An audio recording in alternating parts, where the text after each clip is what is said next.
Hey, how you doing out there, everybody? It's your boy from Brooklyn, Shannon Ambrosio, just saying, are you ready for another building and fixing? Well, this week on Building and Fixing, we're building 2 cedar planter boxes for the top of my patio. And you know what?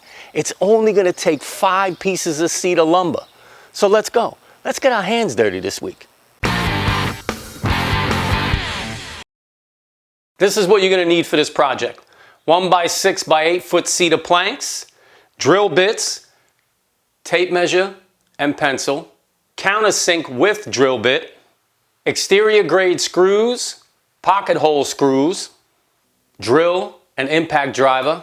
You're gonna need a pocket hole jig, MEIDA saw or circular saw clamps, and you're going to need a fabric liner that's made for gardening for the inside of the planter box. As you saw outside, I have a lot of herbs. I'm building this planter box to the specifications that I need. You know, you feel free out there to build this any size you want, however big, however small you want. I bought 5 pieces of 1 by 6 cedar lumber. Now you're gonna wanna use cedar lumber or something that can be used outdoors.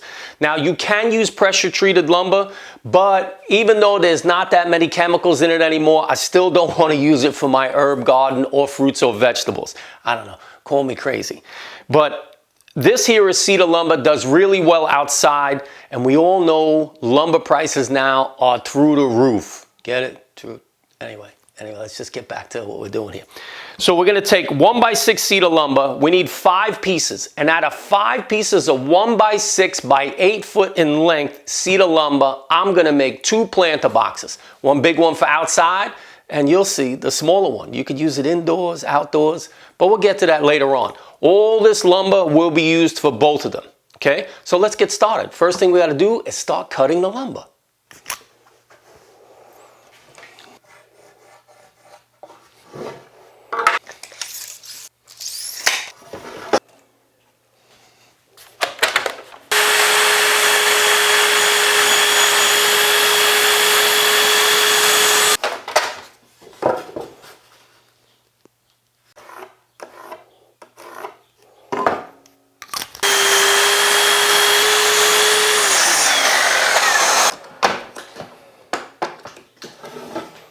Easy assembly here. We're gonna be using pocket holes. I mean, if you find another way to secure this thing together, by all means, do it the way you want. This is how I'm doing it. I'm gonna use pocket holes to get the bottom, okay? The bottom is 3 pieces. The sides, okay? Those are 2 pieces. The front and back are also 2 pieces. And I'm gonna be using pocket holes to join these boards together in order to make the boards bigger or longer. I'm going to be using these clamps to get my pocket hole jig secured to my workbench. Now, if you have another way to secure your pocket hole jig to your bench, please just leave it in the comments below. This is the way I like to do it. I keep it mobile. I keep the pocket hole jig accessible on my French cleat wall down here, so that this way it doesn't have to be permanently mounted to my workbench, and I could bring this thing anywhere. If I have to go do a job somewhere, I can take this right off my French cleat wall and just bring it with me. So I like the idea of having the clamps. Check your manufacturer's suggestions for how their pocket hole jig works, okay? So follow that one right there. Now follow your own rules, whatever you want to do. And it comes with a driver. Now when you're setting pocket holes, you're gonna need 2 drills. Not a drill and a driver. Now an impact driver does not have a way to set a clutch on a drill. A regular drill has a setting that's made for screws, okay? And that's the one you want. And it has numbers on it here, okay? So that you can dial down how much force that screw gets put in with. Now, when I'm setting pocket holes, I keep it to about 7 is probably the most, depending on the type of wood you have. But what that does is it allows the clutch to engage, so when you're putting the screw in and you don't push the screw all the way through both pieces of wood, because then there's no strength. If I hold this, okay, you'll see, you hear the clutch? That clutch means that the drill is not engaging anymore, so it's not sending the screw any further down into the wood. So you need 2 drills to set pocket holes. I got a bunch of pocket holes to drill. Once I'm done drilling all the pocket holes, then I'll start the assembly, all right? So let's get to drilling.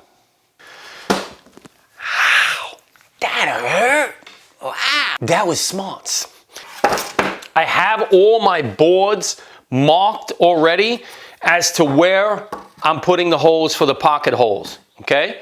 So I put little arrows on the boards, so I already know where I'm putting them. Let's get to drilling pocket holes.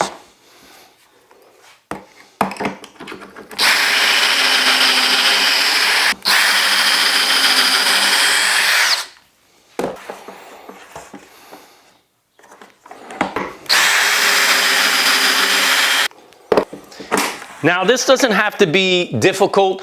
I didn't do a tremendous amount of measuring at all. The pocket holes are basically going where I think they're going to be needed for the amount of strength. There's going to be a lot of dirt inside the planter box. It's going to have some weight to it. So I want to make sure it's sturdy enough. Again, just lining up the arrows approximately. Approximately. Okay, inside here, you'll notice that I put the pocket hole in a spot where it's not that great. So I'll drill another one on this side so that this way I know for sure the strength will be there.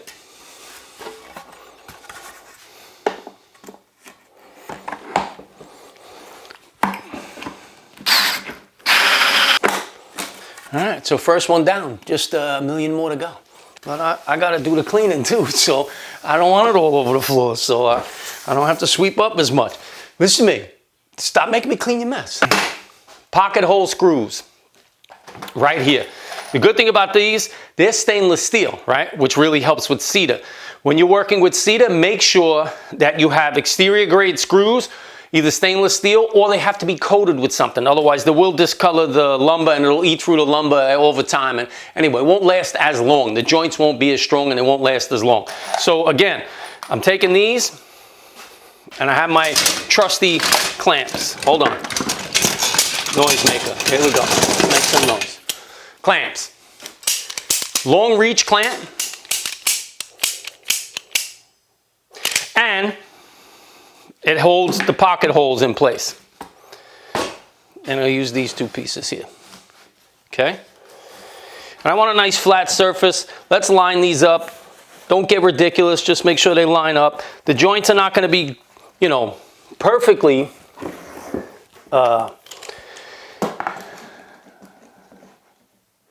joined together because we didn't use a jointer to clean the edges. But they will be plenty in order to keep this together for me to screw the boards in, okay? And we're just gonna get to screwing things up. That's normally how I do this, screw things up. And when the clutch engages, that's it. It stops the screw gun. I don't have to worry about it. I don't have to worry about overdriving it, and so on, and so on, and so on, and so on. Now, release the clamp, go over to the next one, push them together, and squeeze the clamp. Bang, clamped. And look how nice. I mean, even though this is rough cut lumber and I didn't do anything to joint the edges, I mean, it comes together, you know, it's tight enough. I'm gonna be drilling holes through here anyway, and we'll do that in a minute, in order to have drainage for the dirt and for the, you know, to have the plants, you know, do what they're supposed to do. So, I'm no horticulturist, but you know, I got a green thumb every once in a while. The drill bit I'm going to be using is just a regular wood drill bit. And I think this is probably about 3/8 drill bit. Yeah, 1/4 inch, 3/8. And it doesn't matter where you make the holes. You just want to make sure you're making holes in here to have the soil drain.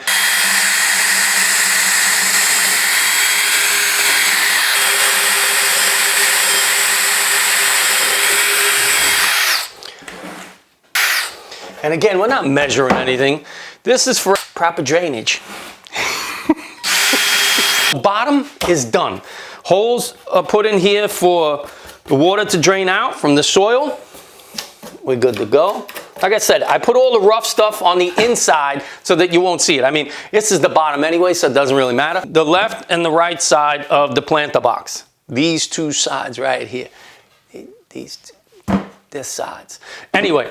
So what I want to do is I want to drill a hole here and here and use the jigsaw to take out the rest of this wood that's here so I can create a handle. It's going to be a little bit heavy. You need the handles. So let's make some handles. Rule of thumb, when you are drilling with a hole saw, this will grab the wood or whatever material you are trying to drill through. So make sure you have two hands on the drill, and the minute it starts to bite, if you feel it grab and start to turn, let go of the trigger so it stops spinning. Don't press harder on the trigger, let go of the trigger, okay? And then you can pick the drill bit up just a little bit and then go slow, and then it'll kind of find its way where it needs to go, okay? Center of the board, okay? And then I know I want my handle to be a minimum of 3 inches. I got 1, 2, 3. I got 4 inches here. I got 1, 2, 3. Yeah, that's 4. The number 4 comes after 3, you know. That's it. Anyway, so I want the handle 4 inches so I could put at least a couple of fingers inside there, you know, and you know, I don't want to say it, so you figure it out.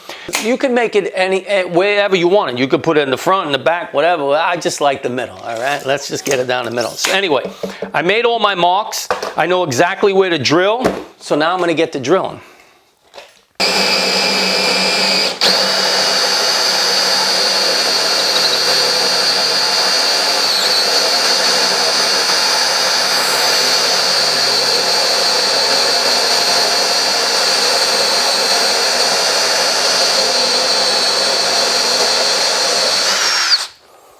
That's it right there. Now, that's the piece that just came out, okay? Right here. I'm not throwing this away, and I'm gonna show you why at the end, okay? So these that you take out with the hole saw, as long as you don't use a spade bit, use a hole saw bit, you'll have a bunch of these left over, and I'll show you what we're gonna do with them at the end, okay? So stick around, let's drill. Now put on your safety goggles and your spectacle goggles and stuff that you need right there. So here we go.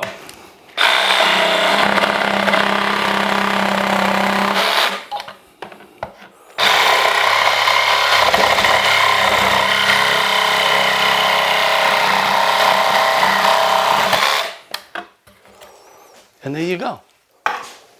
Best thing is I have one done, mark out on the other one where the handle goes. It's that simple. And Bob's your uncle. Believe me when I tell you, Bob's gonna be your uncle.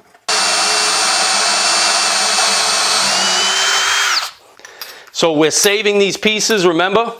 We're gonna be using them at the end. I lost it again. I cut everything into 4 pieces. A full sheet of sandpaper, when you cut it into 4 pieces, you could use all 4 pieces for your palm sander, because a palm sander takes quarter sheets. So you fold them into 4 pieces, and whatever you have left over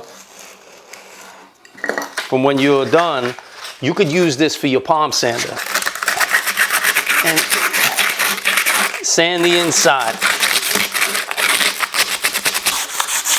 You can use a circular saw, okay, and a straight edge to get nice, clean cuts if you had to cut these, okay? I use the MEIDA saw, but you could use a circular saw with a nice straight edge, and you will do the same exact thing. It's just easier and quicker with the MEIDA saw. All the pieces are cut, assembled, pocket holes are screwed together, everything is good to go. All we need to do now is assemble. What I'm gonna do first is I'm gonna line all these things up. You can use clamps if you want to get all this, you know, kind of square and as perfect as you want, but again, this is a planter box. I'm getting this done. I'm gonna use a couple of brad nails to hold it in place until I come back and put all the screws in, because I have to countersink the screws and then send them in.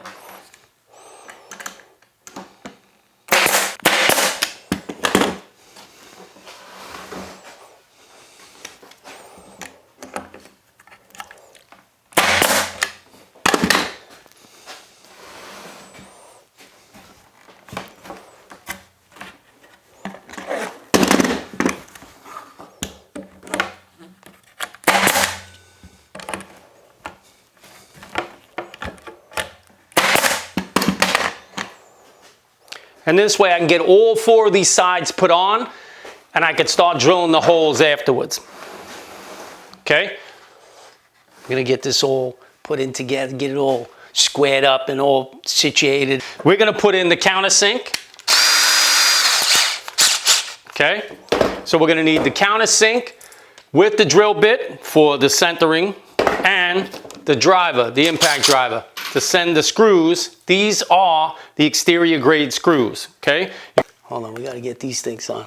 I know the board is about 5/8, so I wanna be at about 1/4 of an inch or 3/8 away from the bottom.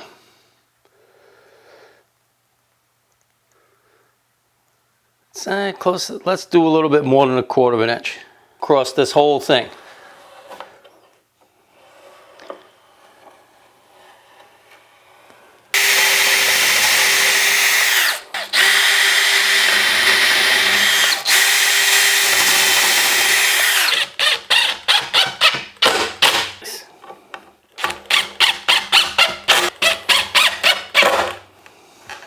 Yeah. Okay, 1 nail there, and we're gonna put 1 there. And then this way I know when I put my screws in, I kind of have a line for where the screw is gonna go too.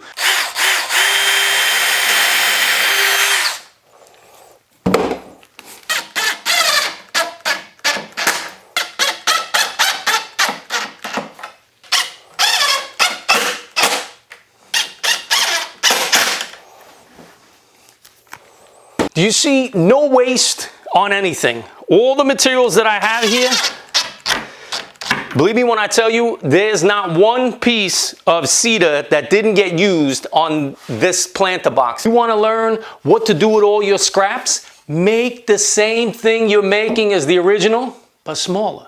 Just make it small. Just make it, you know how it is. Just make the same thing, but smaller, all right? Don't make me do the math again. Okay, I mean, that's it, folks. We're putting tools away. 2 planter boxes.